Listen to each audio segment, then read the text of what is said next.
vídeo eu vou mostrar as estratégias que eu utilizei para acertar 41 questões no Enem 2019.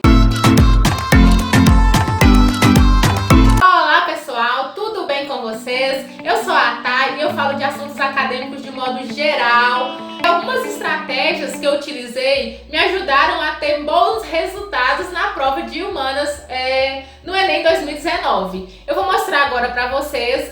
Primeiramente eu gostaria de agradecer, sou muito grata, tenho muita gratidão por eles, aos meus professores de humana do cursinho Diamantinense, ao professor Renate, ao professor Ivonei e ao professor Mateusão, meu muito obrigada, um abraço para vocês. Bom, primeiramente eu classifico as questões do Enem em questões interpretativas, ou seja, a resposta vai estar ali no texto, vai te dar a resposta no texto. Uma questão conteudista, você precisa ter conhecimento prévio da matéria para você resolver aquela questão, e questões de conhecimento de mundo.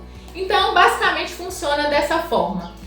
A primeira estratégia que eu utilizo eu resolvo as questões de Enems anteriores e a partir daí, as que eu errei, eu costumo ver se eu errei por falta de atenção, porque eu saberia resolver aquela questão se eu tivesse mais focada, prestasse atenção, em falta de interpretação de texto e questões que eu errei por falta de conhecimento. E as que eu erro por falta de conhecimento, eu volto lá e reviso o conteúdo. Mesmo que de maneira superficial, eu reviso o conteúdo. Eu acho que falta isso. Geralmente, os estudantes fazem isso nas questões de exatas, mas esquecem de questões de humanas e de linguagens de fazer esse mesmo processo. Então, essa é a minha principal dica. Outra dica muito importante que meus professores sempre batiam na tecla é ler primeiramente o enunciado da questão.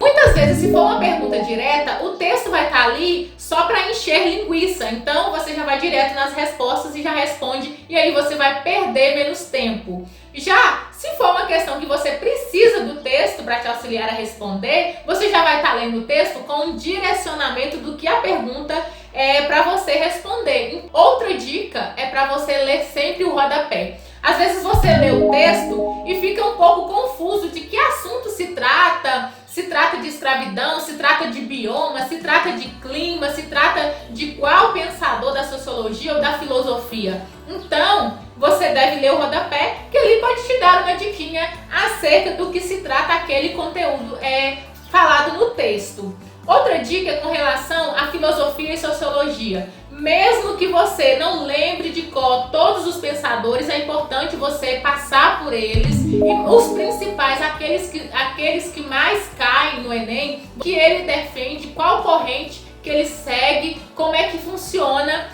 a linha de pensamento dele. Então isso é fundamental para você conseguir pegar o fio da meada e fazer algumas linkagens durante a prova do Enem. Eu acertei essas 41 questões, não é porque eu sei muito humanas não é nada disso. É porque eu conseguia fazer várias associações, eliminar questões, mas não eliminando por chute não. Eu eliminava com convicção que aquela questão estava errada, mas você vai falar, não, mas então você sabia que aquela... Não, eu eliminava essa questão está errada por causa disso, mas não é porque eu sei qual é a que está certa não. Então aconteceu isso comigo no Enem, é uma estratégia que eu utilizei e que talvez para você funcione também. Outra dica é com relação ao dia da prova, durante a resolução das questões, se eu encontrava muita dificuldade em resolver uma questão, se eu lia o texto e não entendia do que se tratava, li o rodapé e aquela questão estava um pouquinho obscura e começava a fazer o raciocinar demais, eu pulava a questão. Depois eu voltava nela, colocava algumas anotaçõezinhas ali, sobre o que eu li nas questões e já ia pulando para a próxima que eu já conseguia resolver de cara. Então isso me ajudou muito a descansar o meu cérebro, se é que isso é possível durante a prova, mas é tudo estratégia. E a voltar naquela questão depois com mais calma. Então as questões que eu tinha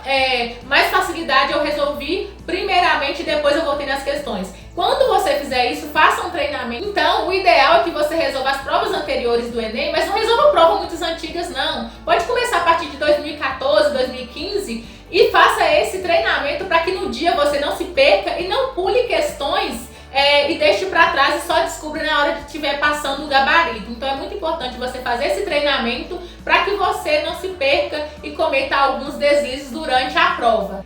Eu falo de assuntos acadêmicos de modo geral, inclusive eu vou deixar como sugestão aqui o card, uma playlist completa de polêmicas e curiosidades nas universidades. É só você clicar no card que você vai ser redirecionado para essa playlist e você vai ver vários vídeos sobre assuntos universitários. E eu sempre estou postando vídeo toda semana, então não esqueça, inscreva-se no meu canal para você ficar por dentro de tudo que acontece no mundo universitário. Bom, gente, agora eu vou resolver duas questões do Enem do ano passado. Lembrando que eu não fiz nenhum curso, nenhum preparatório para resolver essas questões. Eu só vou mostrar para vocês como que eu penso, como que eu raciocino durante a prova. Isso pode te auxiliar a resolver as questões. Eu falo isso porque eu estudei o ano passado com um grupinho de meninos. Muito obrigada, Arthur, Júnior e Aline. Um beijo para vocês. E esses meninos conseguiram pegar comigo do jeito que eu resolvi as questões e eles acertavam pouquíssimas questões de humanas e graças a isso eles conseguiram aumentar bastante o número de acertos na prova de Enem com relação a questões de humanas. Então eu vou mostrar para vocês como que eu resolvo essas questões. Repetindo, eu não fiz nenhum curso, nenhuma especialidade para estar mostrando, para estar ensinando vocês a resolverem questões de humanas no Enem. Só vou mostrar a estratégia que eu utilizo para auxiliar vocês a resolverem, para vocês aplicarem essas técnicas e ver se funciona para você desta forma. Então vamos lá, aqui eu tenho uma questão, a questão 52 da prova azul do ano de 2019. E essa questão, eu já li ela previamente, óbvio, e eu considero ela muito interpretativa. Claro que ela é conteudista, você precisa saber um pouco do contexto, mas ela é muito interpretativa. Vamos ao enunciado da questão. Considerando a formação do espaço atlântico, esse produto exemplifica historicamente, espaço atlântico já me refere ao Oceano Atlântico, então comercialização, navios. Que produto? Vamos lá para o texto? O processamento da mandioca era uma atividade já realizada pelos nativos que viviam no Brasil antes da chegada de portugueses e africanos. Entretanto, ao longo do processo de colonização portuguesa, a produção da farinha foi aperfeiçoada e ampliada, se tornando lugar comum em todo o território da colônia portuguesa na América.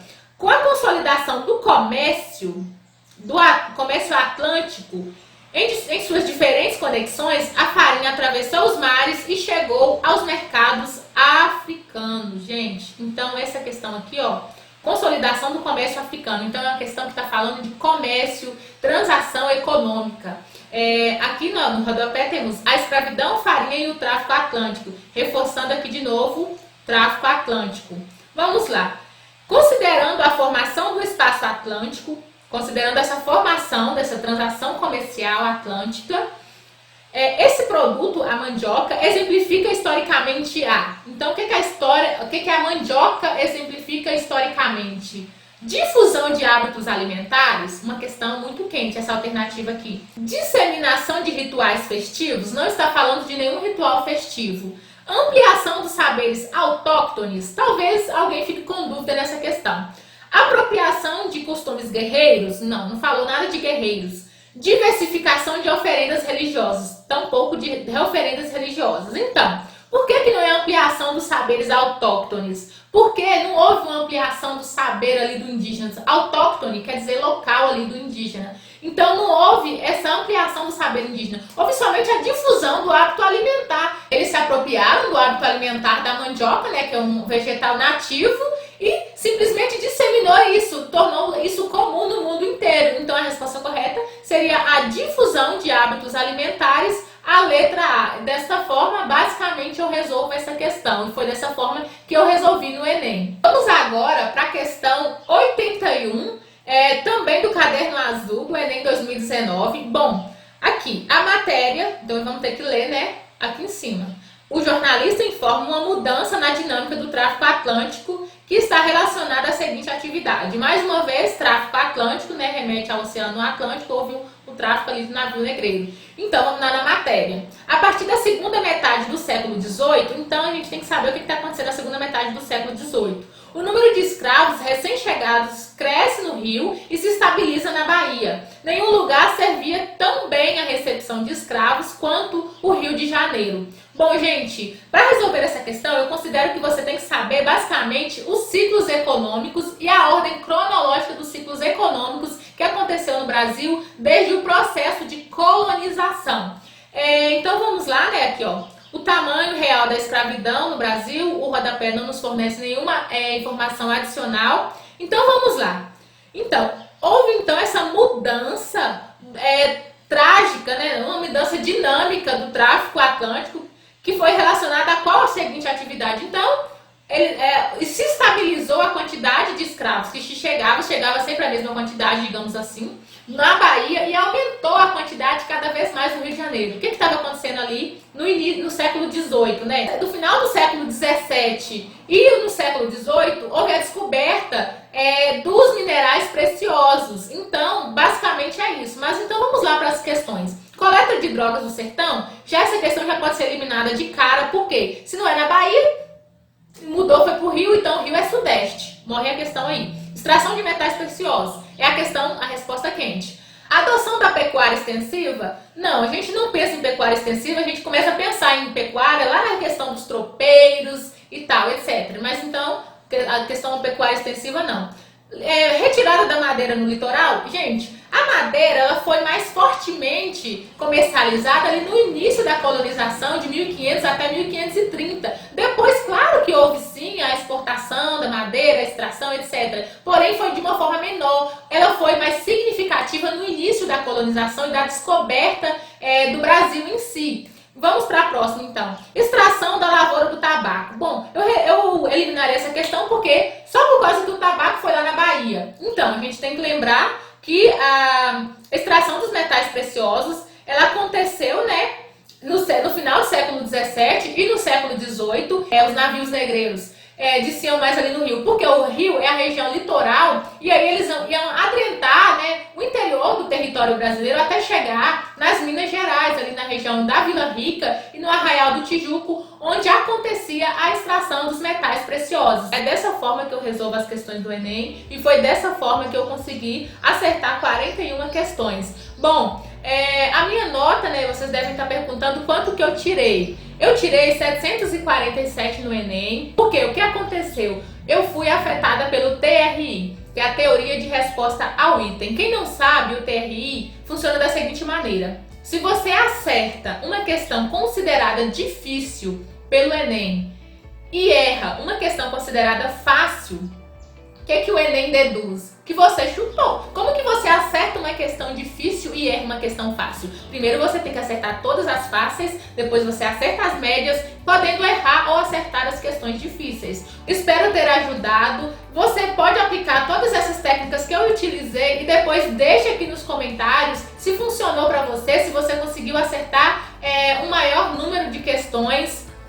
Se você gostou desse vídeo, deixe também nos comentários que talvez eu possa estar fazendo mais vídeos desse tipo, resolvendo questões do Enem. Isso ajudou bastante os meus amigos ano passado. Eu fiz o preparatório noturno, muito obrigada, eu sou imensamente grata a todos do preparatório diamantinense. E aos professores da área de humanas, em especial ao professor Ivonei, ao professor Renate com as suas piadas, e também ao professor Matheus, um professor muito sério, mas muito engraçado. Eu me divertia bastante nas aulas. Agradeço também ao professor Alexandre, que me deu a oportunidade de estudar, né, no preparatório diamantinense com uma bolsa parcial. Agradeço, sou imensamente grata por isso e acredito que deu tudo certo. Bom, gente, o vídeo de hoje foi esse. Se você tem alguma dúvida com relação a isso, não esquece, me chama lá no Insta ou então deixa aqui nos comentários que eu vou responder você rapidinho. Muito obrigada, um beijo e até o próximo vídeo!